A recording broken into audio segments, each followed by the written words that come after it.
Welcome to Choice Classic Radio, where we bring to you the greatest old-time radio shows. Like us on Facebook, subscribe to us on YouTube, and thank you for donating at choiceclassicradio.com. It is absolutely essential to me that I should have £50,000 at once. If I were able, I should be happy to advance it without further parley from my own private purse. You have doubtless heard of the Beryl Coronet. One of the most precious public possessions of the Empire. Precisely. And here it is. The Beryl Coronet. There are 39 enormous beryls, and the price of the gold chasing is incalculable. I am prepared to leave it with you as my security. Even to my friend Sherlock Holmes, £50,000 was high stakes to play for. My name is Watson, Dr. Watson, and I was privileged to share the adventures of Sherlock Holmes. I will tell you about the case of the Beryl Coronet. My friend Holmes was only called in when the affair was already alarmingly developed, as you will see.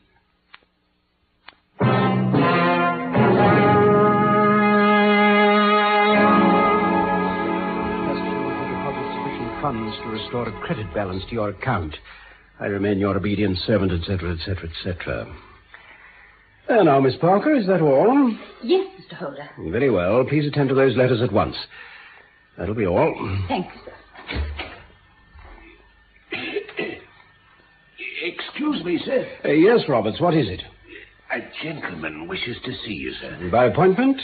Well, no, sir. Well, then I'm afraid that This is his card, sir. Now, really, Roberts, you know very well that I... This is his card? Why, yes, sir. Well, then show him in at once. Immediately, Roberts. Well, make haste, man. At once, sir. If you would kindly step this way, your Mr. Holder... Yes, very good, Roberts, thank you. Your Grace, may I be allowed to say how deeply honored we are to... Not at all, Mr. Holder. I must apologize for the abruptness of this call without an appointment. Pray say no more, sir. Will your Grace be seated? Thank you. With your permission, sir, I will state my business. It is absolutely essential to me that I should have £50,000 at once. For how long, may I ask, your Grace, do you want this sum? Next Monday, I have a large sum due to me. I shall then repay what you advance, together with any interest. But it is essential to me that the money should be paid at once. If I were able, I should be happy to advance it without further parley from my own private purse. On the other hand, if I am to do it in the name of the firm, then in justice to my partner, I must respectfully insist that, even in your case, every businesslike precaution should be taken. I should much prefer to have it so. Mr. Holder, you have doubtless heard of the Beryl Coronet. One of the most precious public possessions of the Empire. Precisely. And here it is. The Beryl Coronet. There are 39 enormous beryls, and the price of the gold chasing is incalculable. The lowest estimate would put the worth of the coronet at double the sum I have asked. I am prepared to leave it with you as my security. Well, really, your Grace, I don't... You doubt its value? Oh, not at all. I only doubt the that... propriety of my leaving it? You may set your mind at rest about that. I should not dream of doing so, were it not absolutely certain that I should be able to reclaim it in 4 days. Now, sir, is the security sufficient? Ample. You understand that I am giving you a strong proof of the confidence which I have formed upon all that I have heard of you. I rely upon you not only to be discreet and to refrain from all gossip, but above all, to preserve the coronet with every possible precaution. Of course. I need not say that a great public scandal would be caused if any harm were to befall it. Your Grace may rest completely assured. And now permit me to call my cashier and arrange for £50,000 in notes to be paid at once. That will be all for tonight, Lucy. You may go to bed now. Thank you, sir. Good night, sir. But what I can't understand, Father, is why you should have brought the coronet home with you. Surely the bank would have been the safest place. Bankers' safes have been forced before now. Do let us see the coronet, Uncle Alex. No, Mary, not even for you, my dear. Oh, Uncle, please. Well, perhaps just a peep on Monday. when I take it with me for the last time. I hope to goodness the house won't be burgled before then, that's all. Where on earth have you put it? In my dressing room. Huh? In the bureau under lock and key. Oh, no. Don't you remember? When I was a youngster, I used to open that bureau with the key of the box-room cupboard. Then I hope you can keep a secret for a day or two. Oh, me, I'm quite tired tonight. I think I shall be off to my bed. I, too. Good night, Uncle dear. Good night, Arthur. You turning in? Yes, soon. Good night, Mary. Good night. Father? Yes, Arthur. Could I have a word? Well, what is it? Look here, Dad. Can you let me have £200? 200? Well, you've been very generous in money matters. Far too generous. Well, can you once more? No, I can't. But I must have it, or I'll never be able to show my face inside the club again. And a very good thing, too. Yes, I know what you feel, but you wouldn't have me leave it as honored man. I've warned you I don't know how many times not to squander your money on cards and the turf. You know I've tried. You run into dangerous company with men like Burnwell and those. Their habits are expensive, but their purses are long. They can stand it, but you can't. You've never liked Sir George, but he's been a true friend to me. Well, we differ there. As for the rest, I'll break with them, I promise I will. But Burnwell will draw you back. No, Arthur, this is the third demand this month, remember. But it'll mean disgrace. I must have that money, Father. Then you must find it as best you can. Not another farthing from me. And now, good night. Why, Mary. Taking the night air, child? No, Uncle. I just thought I'd see to the windows myself tonight. Extra precautions, you know. How thoughtful, my dear. You saved me a task. Tell me, Uncle, did you give Lucy leave to go out tonight? Oh, certainly not. Well, she came in just now by the back door. Perhaps she's only been to the side gate to see someone. Still, I think it should be stopped. It's hardly safe. Quite right. You must speak to her in the morning. Now, are you sure everything is fastened? Quite sure, Uncle. Then good night, my dear. Good night.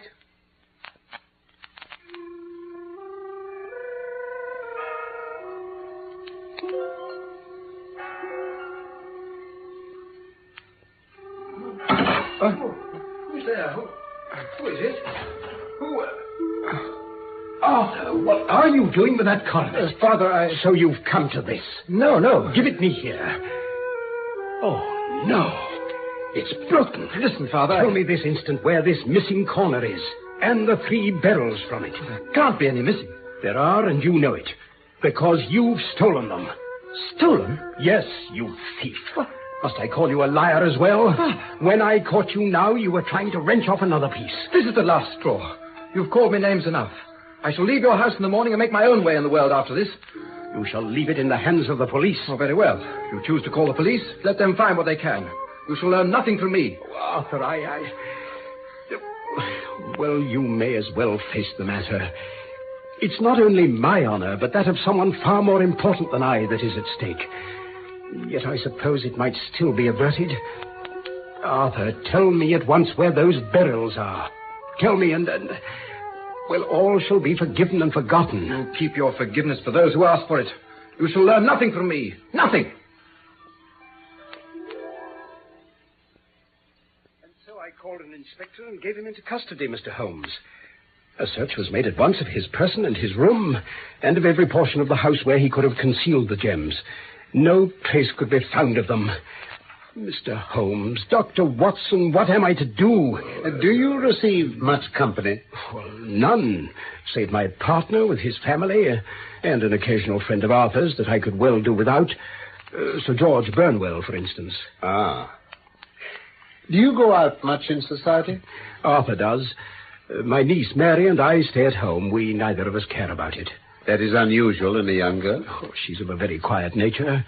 This matter has been a great shock to her also. Terrible. She heard the noise of my shouting at Arthur and rushed into the room. She must have read the whole story in his face, and on seeing the coronet, she screamed. I do believe she's more affected than I am. You have neither of you any doubt as to your son's guilt? How can we have? When I saw him with my own eyes with the coronet in his hands. Oh, was the remainder of the coronet at all injured? Well, yes, it was twisted. What did the police say of the disappearance of those gems? They're still sounding the planking and probing the furniture in the hope of finding them. Have they thought of looking outside the house? Yes, they've shown extraordinary energy. Very well, then. It is our task to find the gems. At once, Mr. Holmes. You may go to any expense you think necessary. I think first we'll set off for your home and devote an hour to glancing a little more closely into the details. Oh, together with my dear friend Dr. Watson here, of course. You'll come, Watson? By all means. Splendid. Then come along, gentlemen. The cabs go slowly through this snow, so I think we'll take the underground. This is my dear niece, Mary. Mary, I brought a gentleman down from London to inquire more deeply into this dreadful business. This gentleman? No. His friend. This is Dr. Watson. Mary is the sunbeam in my house, Dr. Watson. She's lived with us since my brother died, and I don't mind saying she's become my right hand. Oh, don't listen to his flattery. But where is this other gentleman? Mr. Sherlock Holmes. He wished us to leave him alone. I think he's round in the stable lane. The stable lane? What can he hope to find there? Here he comes. My niece, Mary, Mr. Holmes. How do you do, Miss Holder? Might I ask you a question or two? Why, yes, if it may help to clear this horrible affair up. You heard nothing yourself last night? Nothing, until my uncle began to speak loudly. I heard that and I came down. Mm-hmm. I understand you shut up the windows and door the night before. Did you fasten all the windows? Yes. Were they all fastened this morning? Yes. Now, about your maid, Lucy Parr. The second waiting maid. She's only been in my service a few months. She came with an excellent character, though, and she's always given me satisfaction. The only drawback is... Yes? Well, she's a very pretty girl, and her admirers occasionally hang about the place. Oh, yes. I believe, Miss Holder, that you remarked to your uncle last night that she had been out to see someone. Yes, her sweetheart, I supposed. She came into the drawing room while my uncle was telling us about the coronet. He stopped speaking till she'd gone, of course. But she might not have closed the door after her. You infer that she may have overheard something, that later she went out and told her sweetheart about it? And that the two may have planned the robbery. What is the good of all these vague theories? I've told you I saw Arthur with the coronet in his hand. Wait a little, Mr. Holder. We must come back to that. Miss Holder, about this girl. You saw her return by the kitchen door, I presume? Yes. When I went to see if the door was fastened for the night, I met her slipping in. I saw the man, too, in the gloom. Do you know him? Oh, yes. He's the greengrocer who brings our vegetables round. His name is Francis Prosper. He stood to the left of the door. That is to say, farther up the path than is necessary to reach the door. Why, yes, he did. And he's a man with a wooden leg. Why, Mr. Holmes, you are like a magician. How do you know that? I should be very glad now to look upstairs. I shall probably wish to go over the outside of the house again. Very well. Perhaps I'd better take a look at the lower windows before I go up. Where's my lens? Yes.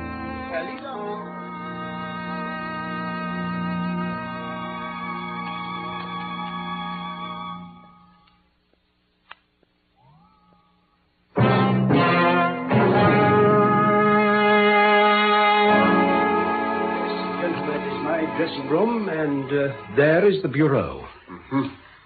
Which key was used to open it? The one my son had mentioned. The key of the box room cupboard. You got it with you? Yes, here it is. Oh, thank you. Now then. It's a noiseless lock. It's no wonder that it didn't wake you. And this case, I presume, contains the coronet. The Beryl Coronet itself, sir. Exquisite. I see. Now, Mr. Holder, here is the corner which corresponds to that which has been so unfortunately lost. Might I beg that you will break it off? Well, I shouldn't dream of trying. Oh, then I will. Oh, Mr. Holmes, I beg you, please. Holmes. I felt it give a little, but though I'm exceptionally strong in the fingers, it would take me all my time to break it.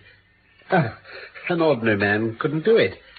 Now, what do you think would happen if I did break it, Mr. Holder? Well, really, I can't. There would be a noise like a pistol shot.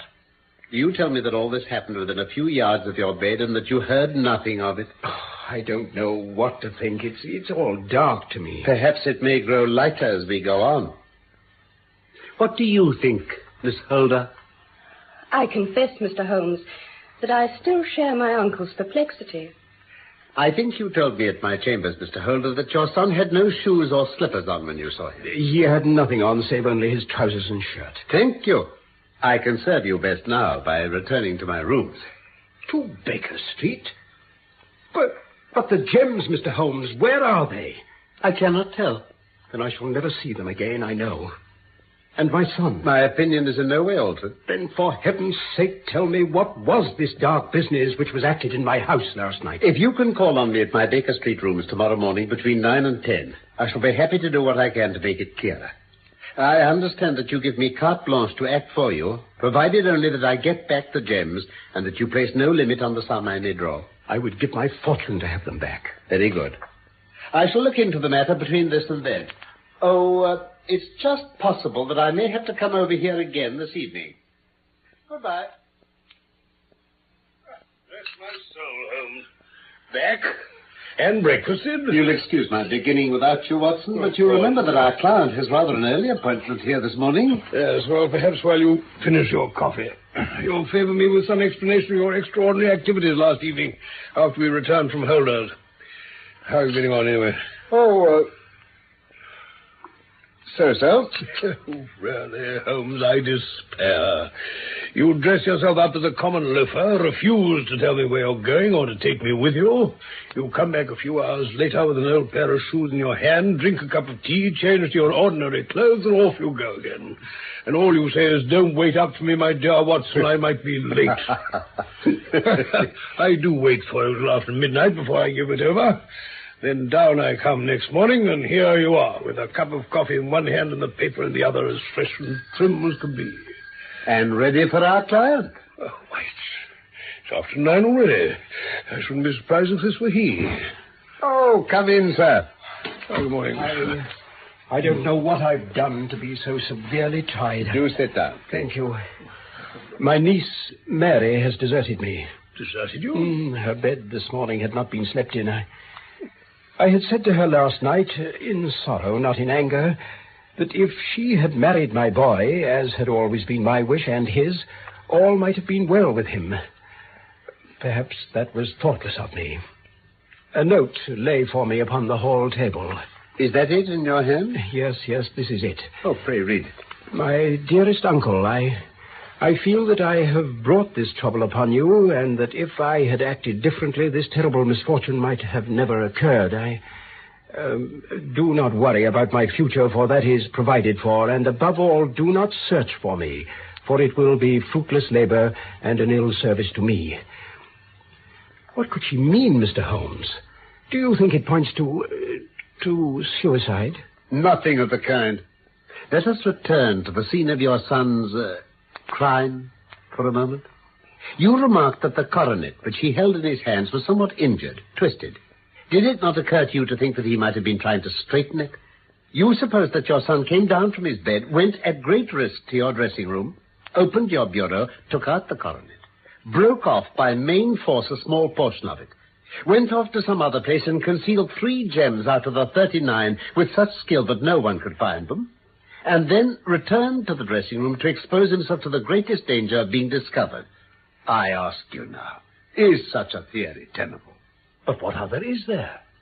It has been my task to find that out. Mr. Holder, you owe a very humble apology to your son. Then it was not Arthur who took the barrels? No. Well, for heaven's sake, tell me what you know of this extraordinary mystery. I will do so, step by step. But rest assured about your son. I had an interview with him this morning. He would not tell me the story, so I told it to him. He had to confess that I was right, and he added the few details I did not know. Let me say to you first what it is hardest for me to say and for you to hear.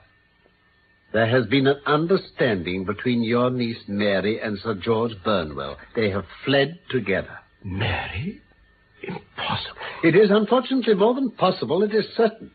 George Burnwell is one of the most dangerous men in England. A ruined gambler, a desperate villain, a man without heart or conscience. Your niece knows nothing of such men.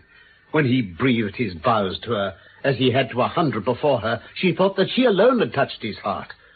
The devil only knows what he said, but at last she became his tool. I will not believe it. Your niece was in the habit of seeing Burnwell nearly every evening. The other night, when you thought she had gone to her room, she talked to him through the window which leads into the stable lane. She told him of the coronet.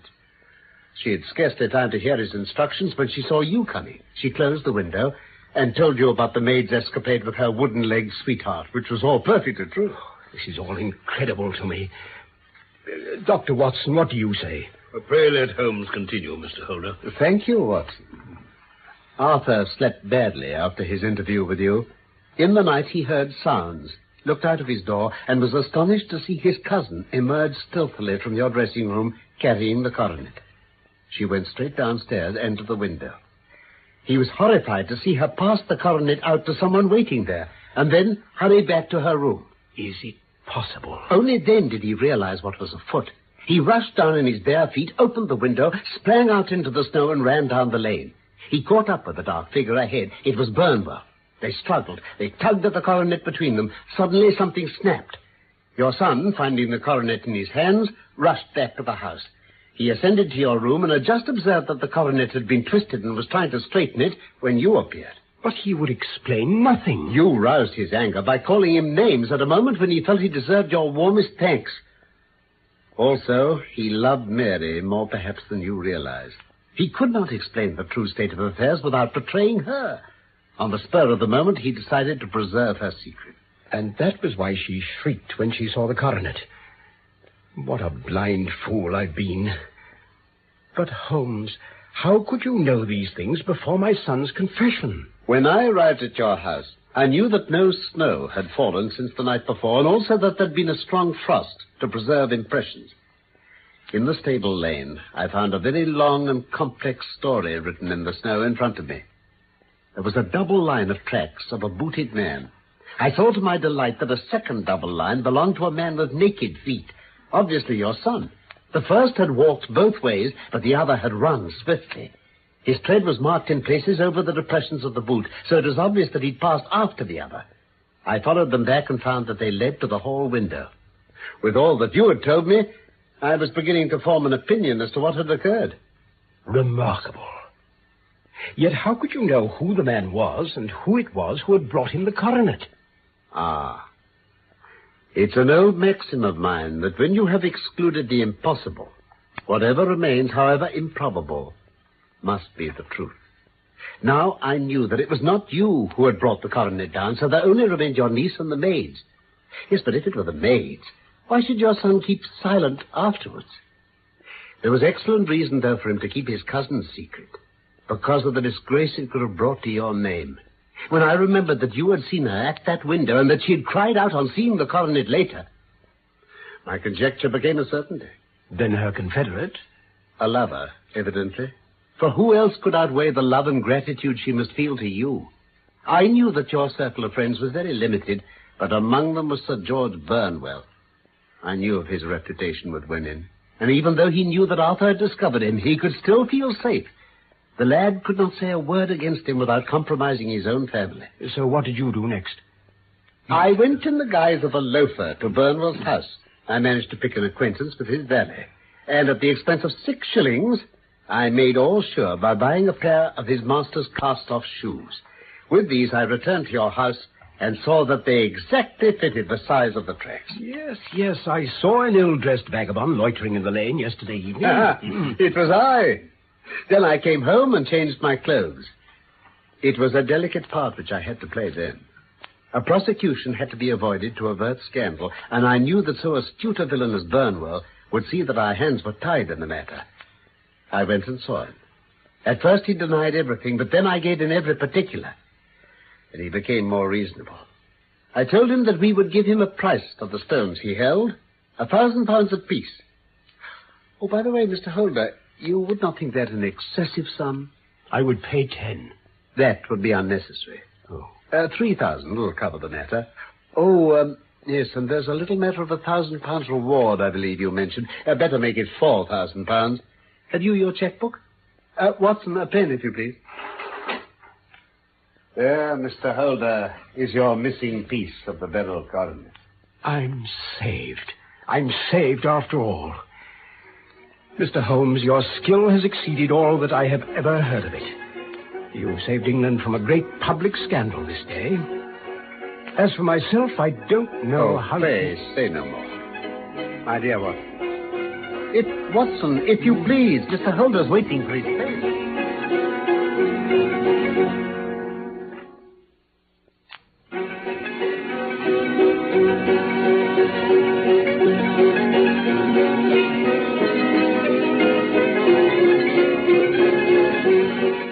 The Case of the Beryl Coronet was one of the Sherlock Holmes stories by Sir Arthur Conan Doyle. My real name is Norman Shelley. My friend Carlton Hobbs played Sherlock Holmes, and I was Dr. Watson. Michael Hardwick wrote the script for this BBC production from London. And, of course, I look forward to the pleasure of your company again, soon, for more of the adventures of Sherlock Holmes.